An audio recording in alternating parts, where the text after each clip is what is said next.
Hey you gentle cuties, Mark Goon here to punish you once again. Today I'm going to go over my thought process during a nearly $20,000 poker hand I played. Nick picks up the aces, makes it 125, and now Squish from the hijack with queen jack of spades makes it 375. This was the biggest pot in my life up to that point, so let me take you back to August 2019. But first, I wanted to take a second to thank our sponsor for this video, Larry's Little Rolly Things. Do you like to roll around on things? Do you like to roll on the floor?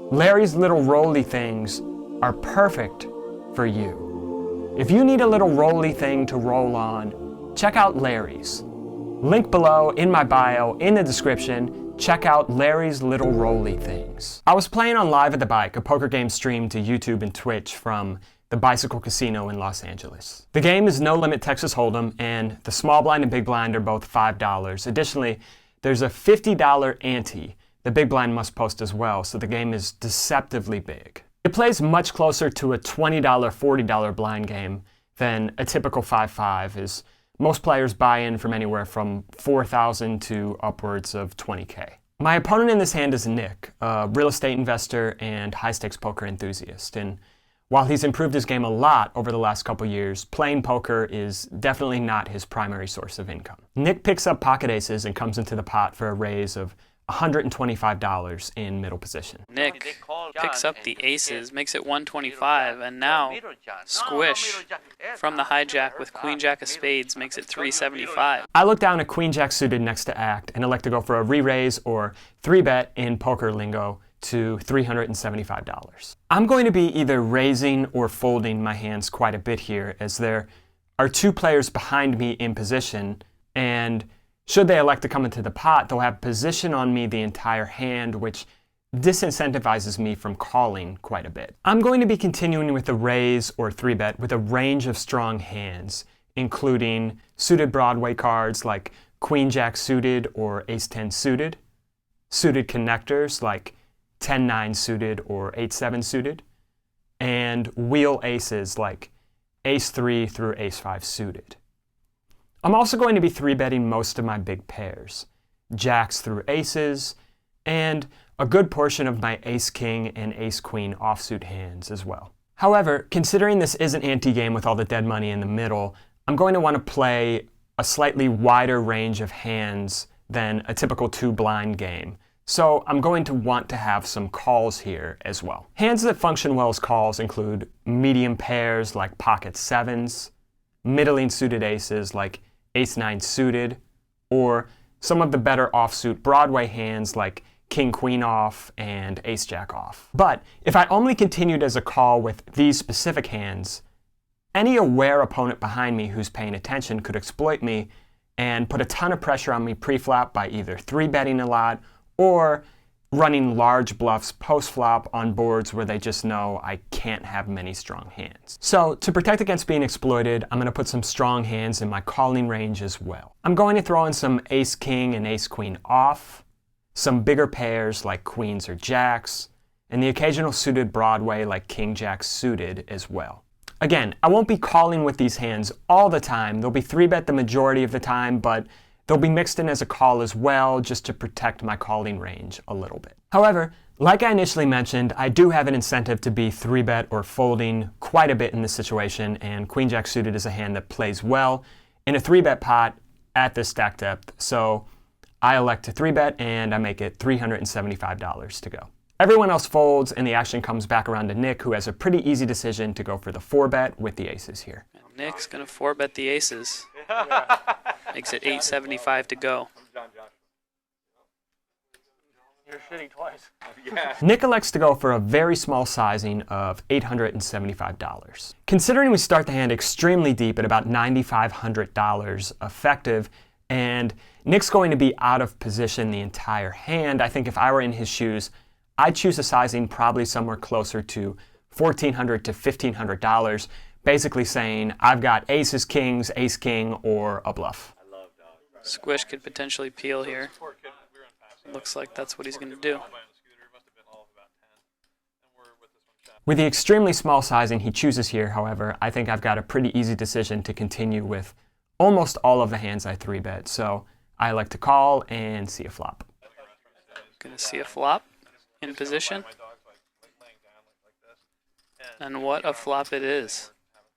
Ace of diamonds, king of spades, 6 of spades. Nick with top set. And Squish here with the flush draw and gut shot straight draw. The flop comes 6 king ace with 2 spades. A pretty good flop for my specific hand. Nick elects to go for a 1/3 pot size continuation bet of $600, which I like. In a 4-bet pot on a board texture like this, where my opponent is the pre-flop 4-better, he can have all of the aces, all of the kings, all of the ace-king. So overall, he's got a pretty big advantage in terms of the entire range of hands he gets here to the spot with. Therefore, I'm not going to have any raises here at all, even with my strongest hands. So I call the 600 and hope to see a good turn. Down bets here just makes it 600. Quick call from Squish, and he gets there on the turn, 7 of spades. Yeah, I thought you said after that one. The beautiful 7 of spades on the turn. I make the second nuts. Nick checks, and now I have a decision on sizing. Second nut flush. And Nick with the nut flush blocker.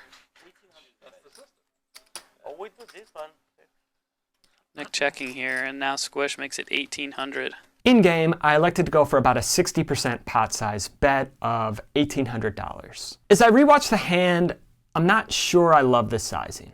Nick's going to be weighted here to 2-pair sets and give-ups, and considering he's never, ever, ever folding his 2-pair or sets here, I think I prefer a larger sizing. So to check my thinking, I opened up Pile Solver, which is a computer program that allows you to simulate and analyze hands through the lens of game theory optimal.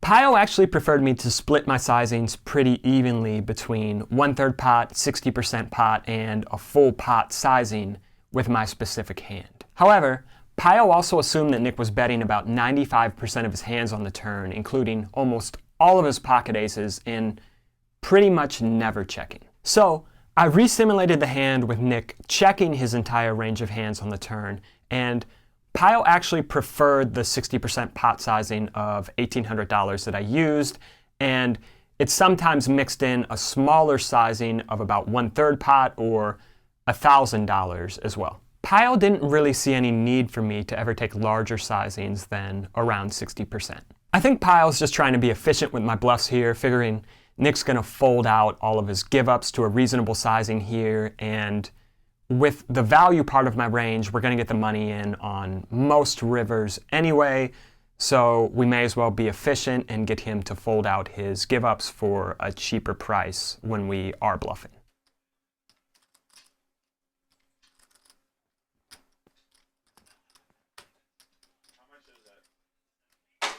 Oh my, and Nick moves all in. I bet $1,800. Nick thinks for a second and jams all in for $8,000 effective. Squish with the second nuts. Makes the call. I pause for about 4 seconds, as this is the biggest pot I've ever played in my entire life up to this point, but I quickly come to my senses and I throw in the call. They're going to run it twice. Okay, one more. And the board is going to run out clean both times for Squish. No paired board for Nick. Massive, massive pot. Going to go to Squish. 4-bet pot. Unbelievable action there. Brutal run out for Nick. We run the river twice, and I have to fade all the spades that would give him a higher flush, and all the board pairing cards that would give him a full house, but I hold both times, and I scoop a nearly $20,000 pot.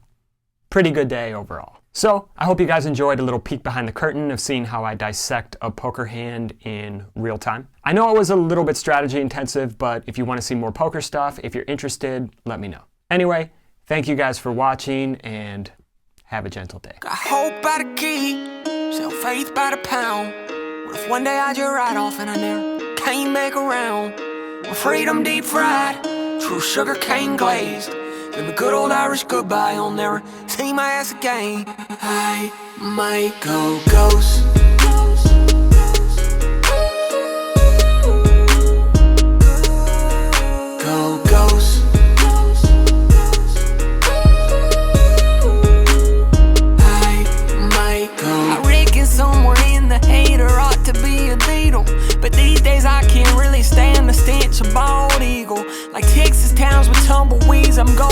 the guys. May end up in New Zealand snacking on koala thighs.